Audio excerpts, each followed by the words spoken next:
In this section, we want to focus on the domain, range, and limits of multivariable functions. So let's think about a function z is equal to f of x, y. The domain would be all possible values of x and y.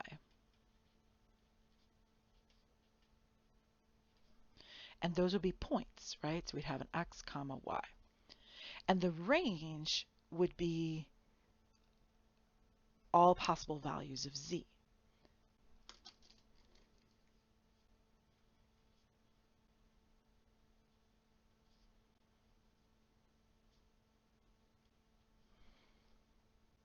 Okay, so if we think about x and y like this is actually really talking about a region, right? We have some two-dimensional region R. So all possible values of x and y. This is a 2D region, which we call R. And every possible point, x and y, is in that region R. And the z's would just be z values, right? So there's some possible z values, and that would be, if we think of, the z-axis here, it would just be from A to B, whatever that might be.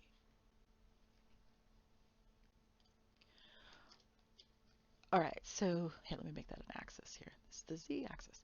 Okay, so some imaginary z-axis. Now, what if it was, or not imaginary since it's up in the third dimension, what if it was a function w, which is f of x, y, z? Well, then the domain would be all possible values of x, y, and z. So those are three-dimensional points, x, y, z.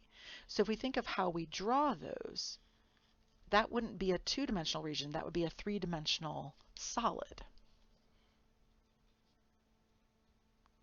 Oh, and I should say this is an R squared, right?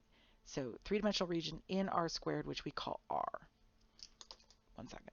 And when I put an extra bar in there, that's meaning the real numbers, right? So it's a two-dimensional region in the real numbers squared, right? The xy axis squared, right? So the squares that the xy axis forms. Whereas this will be a 3D solid in, I'm going to use that second bar in there, which means it's the real numbers cubed. And we will call that, well, we call it different names. Sometimes we call it D, sometimes we call it S. So it just depends, but it's three-dimensional. So it's some, three-dimensional surface forming, right, like a spaceship in the three-dimensional place. I made mine look sort of like a peanut. And the range will be all possible values of W. And this actually will be an axis we don't really think of. It wouldn't actually be an axis, but so if we think of the W axis as like this, then it would be from A to B, whatever that might be.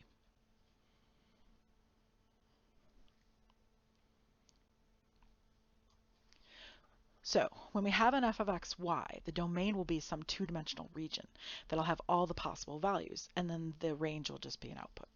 Okay, so let's look at what this is for this particular example, and we're going to do a two-dimensional and we're going to do a three-dimensional. Okay, so the two-dimensional object here, we have f of x, y equals 1 over x plus y minus 2. And the domain would be all possible values of x and y. So the question would be then, what is not possible?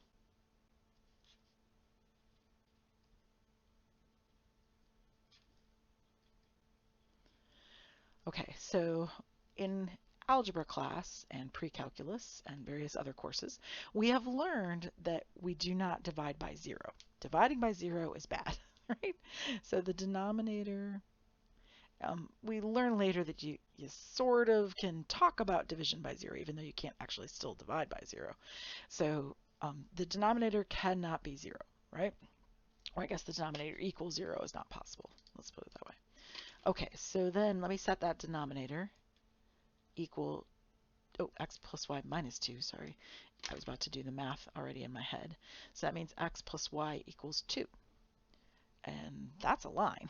That's a diagonal line, as a matter of fact.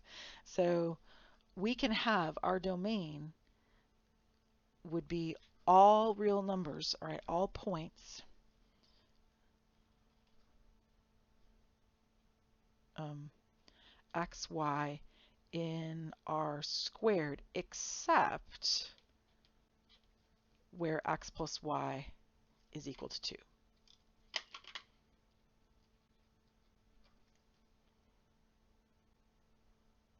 Okay, so that's the domain. It asked for that, and I've got it. Let's draw a graph of what that looks like. So if we think about the domain here, we have our x and our y axis here. X plus y equals 2 is y equals 2 minus x. So if I just imagine, here's 2. And so I have this, I'm not drawing that well. I have this diagonal line like this, right? So this is x plus y equals 2. That's that diagonal line, right? I can have anything in my domain except that line. So we just kind of usually shade either side of the line. Technically, the shading goes right up to the line, but we're trying to get a visual representation of this, right? So all the points in the yellow region I can have. I just can't have that line, right? That line is a no-go zone. All right, what about my range? Well, the range would be any values except, right, what? Well, I would never be able to make this into 0, right? Because it's never going to happen, right? No matter how big that denominator gets, it's not going to make it 0. So, I mean, that would be from algebra class. So I can have all real numbers except 0, right? Or except z equals 0 if you want to put it that way. Right? Z cannot be 0. Or you could say it's negative infinity to 0 union with 0 to infinity. Now, I graphed this in 3 dimensions so you could see this in Maple. So let's go to Maple. So I told it to plot 3D because this is already in a z equals form, so I can use the plot 3D command. And it has this graph right here. And you can see it's actually kind of in 2 pieces. And if I fold it along the line, can you see? There's that line that we can't have, right? It's forming a problem for us. Now, I know it might not seem like it's the line because, oh, it goes through -1, but remember, these are not the axes, right? The axes are at x equals 0. So if you look here at x equals 0, the y value is equal to 2, and so on. So it works out. It's just harder to see because I have it in graphing in box form, right? But there's the diagonal line that's creating drama for us, right? So 0, 2 is right there. See, there it is. So it is going to work, I promise. So this is the diagonal line. We're actually just graphing a small section of it on our paper, right? But it's a bigger problem. And you can see why when you look at it 3-dimensionally. And you can look and see, oh, right, it never got to 0 in the z form, right? It's never going to happen, right? It's just going to be above 0 or below 0, but it's never going to be 0 itself. And for the record, if you want to see the problem, you can move the maple graph around and then it'll stay at this orientation when you close it. So if you save this file and then close it and reopen it, that orientation will stay with that diagonal line showing, with that problem area showing. As a matter of fact, I'm going to hit save right now. Okay, so now let's go look at a 3-dimensional example. All right, so other things we cannot do. So we cannot divide by 0. We can also not take the square root of a negative, right? So that's also possible. So I just want to make a note of these. So not possible would be denominator equals 0, right? That's a not possible problem. Also not possible, right? So denominator equals 0, square root of a negative number, right? That's not going to be possible. So that's going to help us with our particular one because the domain, therefore, 9 minus x squared minus y squared minus z squared is going to have to be greater than or equal to 0. You can take the square root of 0, it's 0, but you can't take the square root of a negative. So whatever was under that square root has got to be greater than or equal to 0. Okay, well if I bring all the pieces over, right, so that means 9 is greater than or equal to x squared plus y squared plus z squared. That's a ball, right? That's a ball, or if you will, it's a sphere, but it's a solid sphere, right? So solid sphere because of the less than or equal to piece. So it's a solid sphere of radius 3 centered at the origin. 0, 0, 0. Okay, so if I draw this three-dimensionally, right, I'm going to have a sphere. I can actually equal 0, so I'm okay with equaling 3. So I actually do draw this as a solid sphere, and then the domain is everything inside that sphere. Sorry, it's not a very well drawn sphere, but it works. Now the range, oh, so this is the domain. So the domain is all x, y, z in 3 space, r cubed,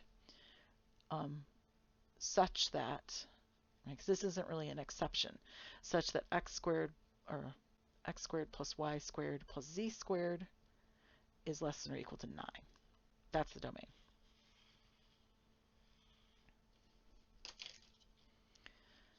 All right, now what about the range? The range is all the possible outputs, right? So if we imagine we can only put 0 and positive numbers in here, so the range would be w must be greater than or equal to 0. So from 0 to infinity. That would be the range. And of course I did this in Maple, but it's really hard to do because what we're really talking about is nesting an infinite amount of balls inside, if you will, because you're nesting one inside another, inside another, inside another, and it makes a 4-dimensional contour plot, which is strange to think about. But suffice to say that it's going to be a sphere, and it would have some object out, or have some W values coming out of that.